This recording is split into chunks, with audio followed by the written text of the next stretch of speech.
کیا لوگ یہ خیال کیے ہوئے ہیں کہ صرف یہ کہنے سے کہ ہم ایمان لے آئے چھوڑ دیے جائیں گے اور ان کی آزمائش نہیں کی جائے گی؟ اور جو لوگ ان سے پہلے ہو چکے ہیں ہم نے ان کو بھی آزمایا تھا اور ان کو بھی آزمائیں گے، سو اللہ ان کو ضرور معلوم کرے گا جو اپنے ایمان میں سچے ہیں اور ان کو بھی جو جھوٹے ہیں۔ کیا وہ لوگ جو برے کام کرتے ہیں یہ سمجھے ہوئے ہیں کہ یہ ہمارے قابو سے نکل جائیں گے؟ جو فیصلہ یہ کرتے ہیں برا ہے۔ جو شخص اللہ کی ملاقات کی امید رکھتا ہو تو اللہ کا مقرر کیا ہوا وقت ضرور آنے والا ہے، اور وہ سننے والا ہے، جاننے والا ہے۔ اور ہم کسی قدر خوف اور بھوک اور مال اور جانوں اور میووں کے نقصان سے تمہاری آزمائش کریں گے، اور صبر کرنے والوں کو بشارت سنا دو کہ ان لوگوں پر جب کوئی مصیبت واقع ہوتی ہے تو کہتے ہیں کہ ہم اللہ ہی کا مال ہیں اور اسی کی طرف لوٹ کر جانے والے ہیں۔ یہی لوگ ہیں جن پر ان کے پروردگار کی عنایتیں ہیں اور خصوصی رحمت بھی ہے، اور یہی سیدھے رستے پر ہیں۔ اور اے پیغمبر، ہم نے تم سے پہلے کسی آدمی کو بقائے دوام نہیں بخشا، بھلا اگر تم مر جاؤ تو کیا یہ لوگ ہمیشہ رہیں گے؟ ہر شخص کو موت کا مزہ چکھنا ہے، اور ہم تم لوگوں کو سختی اور آسودگی میں آزمائش کے طور پر مبتلا کرتے ہیں، اور تم ہماری طرف ہی لوٹ کر آؤ گے۔ کوئی مصیبت زمین میں اور خود تم پر نہیں پڑتی مگر بیشتر اس کے کہ ہم اس کو پیدا کریں ایک کتاب میں لکھی ہوئی ہوتی ہے، اور یہ کام اللہ کو آسان ہے، تاکہ جو فائدہ تمہیں حاصل نہ ہو سکا اس کا غم نہ کھایا کرو، اور جو تم کو اس نے دیا ہو اس پر اترایا نہ کرو۔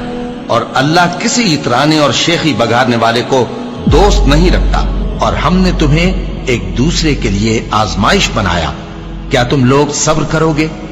اور تمہارا پروردگار تو دیکھنے والا ہے۔ اے اہل ایمان، تمہارے مال و جان میں تمہاری آزمائش ضرور کی جائے گی، اور تم اہل کتاب سے اور ان لوگوں سے جو مشرک ہیں بہت سی ایذا کی باتیں سنو گے، تو اگر صبر اور پرہیزگاری کرتے رہو گے تو یہ بڑی ہمت کے کام ہے۔ کیا یہ دیکھتے نہیں کہ یہ ہر سال ایک یا دو بار بلا میں پھنسا دیے جاتے ہیں، پھر بھی توبہ نہیں کرتے اور نہ نصیحت حاصل کرتے ہیں؟